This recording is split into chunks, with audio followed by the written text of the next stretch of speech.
Joining me now is the extraordinary classical pianist who also happens to be the artistic director for Dacamera, Sarah Rothenberg. Thank you for joining us.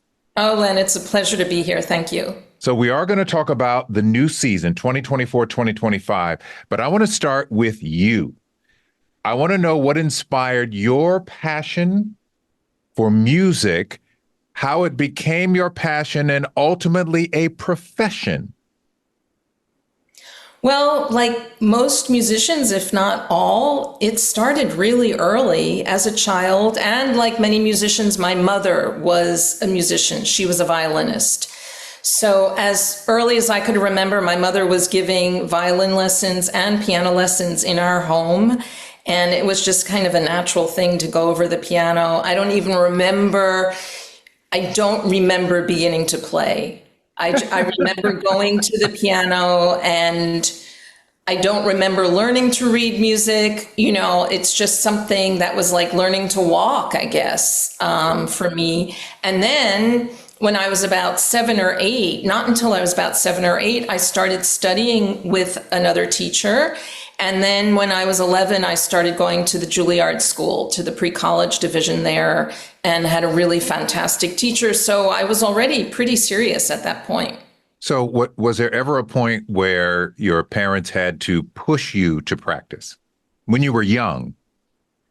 No, I would say it was almost the opposite. I mean, once I started going to Juilliard and I was so passionate, my father, who was a lawyer, was a bit concerned that I was getting overly obsessive with the piano. So, no, that wasn't, I've always loved the time at the piano. It's a kind of psychological meditation, being in touch with oneself that's very, very necessary to me, even if I'm not preparing for a concert.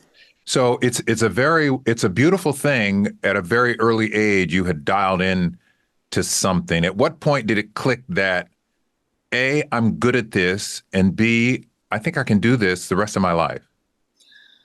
Well, you know, by the time I was going to Juilliard when I was 11 or 12, I knew that I was, you know, in the mix already, because you have to audition to get in. But then in the music world, it's very competitive. You know, there are always people who are far more amazing than you are.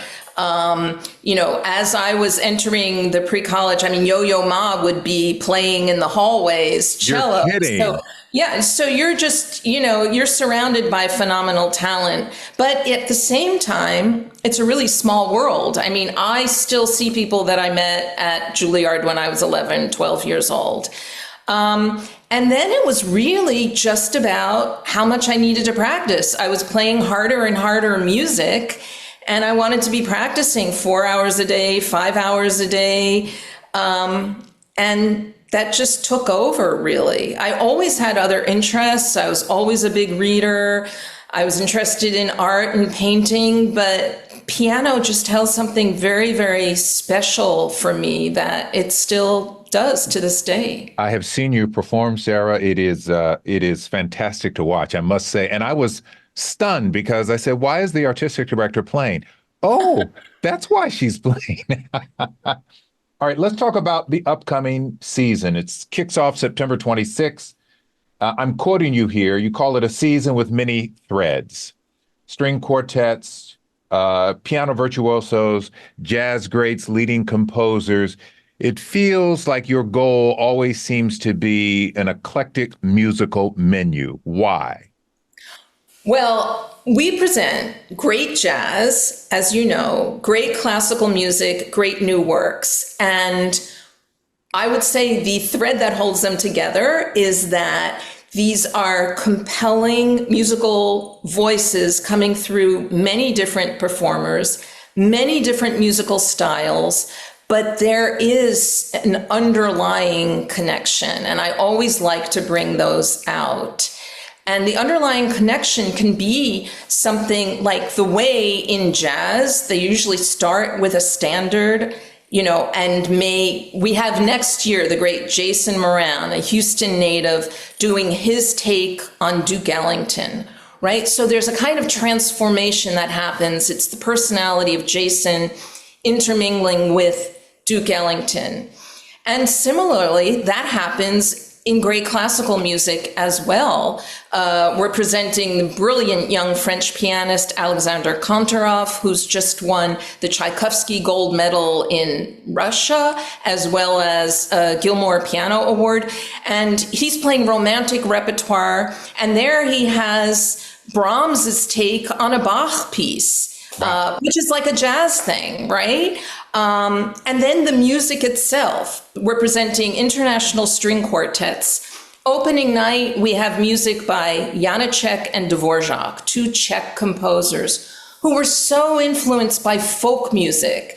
And they took these folk tunes and turned them into something that is a string quartet, a very European chamber music ensemble. But still at the heart of it is this folk music. So I feel like a lot of that permeates all kinds of great musics, and the kind of musics that we focus on are jazz, classical chamber music, and new works being composed today. You have, we talked about this eclectic mix, but how do you said it's a small world. How do you decide on a year-to-year basis it's going to be A, B, C, and D this year? Versus pick another alphabet? Well, it's a combination, because I'm a musician and you asked about, why is the artistic director performing? That does change the way I put the season together. Because, how so? Well, a lot of the musicians who appear are my friends, my colleagues. I've worked with them. We have the brilliant young pianist Michelle Kahn, who's now on the faculty of the Curtis Institute of Music, which is where I graduated from. Mm-hmm. And I was giving a master class at Curtis and got together with Michelle and found out she was going to be collaborating with the Imani Winds, who we love. So bringing them here. And that often happens. Composers come to me with new works, places that, they're looking for support or they're looking for a world premiere. So some of it comes from artists telling me, this is what I'm going to be doing in 2 years, in 1 year. Would it fit with Dacamera? Often what I start out with things that we couldn't fit into one season, so they're on the list. Like I already have a big list for 25, 26. So it's a really ongoing project. I keep a notebook and I'm constantly putting down ideas, projects I hear about, pieces that I'd really like to do. And that leads to eventually a season. And I start to see things that would work well together. Because at this point, I think of the whole season as one very long concert. And I want there to be contrasts and dialogue and connections from one concert to the next. So sometimes in the classical concerts, you'll hear a work by Beethoven early in the season, and then you'll hear another work by Beethoven later in the season. And in my introductions, I'll make a connection. Next year, we have several pieces performed that are by Dmitri Shostakovich. So we make these connections throughout, so that it's not just one isolated concert. And then something happens in the audience because people start talking to each other about what they've heard and making their own connections. And there's a very great social energy that happens at Dacamera concerts. And that's why you really need to come out and hear the concerts live and get the energy of what goes on between the audience and our performers on stage. So your background is classical. So how do you lean in to find the jazz performers? Well, that has been one of my great educating processes of being at Dacamera. Dacamera had had some jazz before I started here, but they had not had a full jazz series. And my father, I grew up on, besides practicing the piano, Billie Holiday, Oscar Peterson, Art Tatum, those were my father's loves. And so, early on, Art Tatum was just the pianist for me. So it grew out from that. And then I've had the amazing education that comes from hearing such great jazz musicians. In our first jazz series, we presented Abby Lincoln in her first Houston performance. Wow. And then she was inviting me to, join her at the Village Vanguard backstage. She was a great lady. So one thing leads to another. And, Jason Moran, I've known since he was in his 20s, just getting started. And then we build these relationships, year to year, people that we've had like Cecile McLaurin-Salvant. We're having the wonderful Spanish Harlem Orchestra back to open our jazz series. Just fantastic. Another great example of, what's going on in a city, all of the things in Harlem, in the barrio, in the Spanish Harlem neighborhoods that evolved into Latin jazz and the Latin jazz and salsa that the Spanish Harlem music plays. I mean, it takes so much cultural activity to create these amazing different kinds of music. There are real stories in each piece of music. I have to ask you about Jason Moran because I know he's a favorite. He played at the gala this year. Um, how does how did it come about that Jason is going to be playing with the band from his alma mater, the Kinder HSPVA? Yeah, well, we've been in discussion with Jason for several years. He's been wanting to do a project about Duke Ellington. And Jason Moran does really original projects, and we've presented all of them. And for this one, he knew fairly early on that he was going to want a larger band because it was Duke Ellington, and he wanted to work with the HSPVA band. It's his alma mater. And years ago, we brought Jason. For 3 years, he came back and did residency activities here in Houston. And he loves going back to HSPVA, and of course they love having him. So he was in that band and he remembers what it was like. And it's so important for these young musicians, talented musicians, to be playing with someone like Jason Moran and think to themselves, that could be me in 20 years. And it could be. Wow. It's a special moment and it's a great way to give back. I've heard him talk about that. You're performing also this year. As artistic director, do you put yourself on the schedule? It's the very last thing that gets squeezed into the schedule for one reason or another. I usually play once or twice a year. This year, actually, I'm playing on special events. I'm not playing on the full subscription series. So it's a little different. But yes, I always do play, but my colleagues here at Dacamera will tell you it's usually the last event that gets squeezed in. But I think it's an important part of what we do that I'm a performer as well as curating these concerts. And It's very special to me to play for this audience because I just love this audience. Is there an artist or artists or group that is on your bucket list? For the future? Yes. Yeah, but I can't really mention them. Oh, Sarah, come on.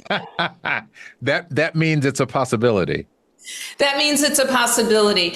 We have recently named the series the Claudia and David Hatcher series, our classical chamber music series downtown, because of a very major gift from them. And that has allowed us to bring really amazing artists. Like this current year, we just brought the pianist Daniil Trifonov. And next year, we're bringing this pianist I mentioned, Alexander Kantorov, who is kind of following in the footsteps of Trifonov. And we're also bringing the New York Philharmonic String Quartet. So there are artists that we're bringing this year who have been on my bucket list for years. We're bringing the great British composer Thomas Addis, who is also a wonderful pianist who just won a Grammy this year. And he's going to be here in connection with an art exhibit at the Menil Collection because he's collaborated with the artists. So we are also focused on doing some music and art programs, which is part of what we love to do, and our relationship to the Menil Collection makes that a real possibility in an unusual way. Talk about the community endeavors. I know you have a lot of free concerts. Explain. We offer free concerts throughout the community. We have a series called A Little Day Music, which is on the first Wednesday of the month downtown in the Wortham Theater lobby, which is the longest running free series in Houston. And then we do concerts called Stop, Look, and Listen at the Menil Collection, which are performed by our Dacamera young artists who are brilliant musicians launching their careers. And those are curated in connection with actual exhibits going on at the Menil Collection. We have concerts in the parks. We also do pop-up concerts at the Museum of Fine Arts. And then we have an intensive education program of music encounters in the schools, as well as in private programs for neurologically different children, in which we incorporate music into academic lessons, into math lessons, science. We've had children composing their own pieces. We've had composers writing pieces to poems that have been created by students in the schools. We've taught lessons about sound and physics with our percussion instruments. So it's a great way to make lessons, academic lessons, real for kids and make them fun, and also introduce them to important elements of music. It starts on September 26th, the next season of Dacamera. The artistic director is the great Sarah Rothenberg. Thank you. We're looking forward to the season, Sarah. Thank you, Lynn. I'm greatly appreciative to get a chance to speak with you.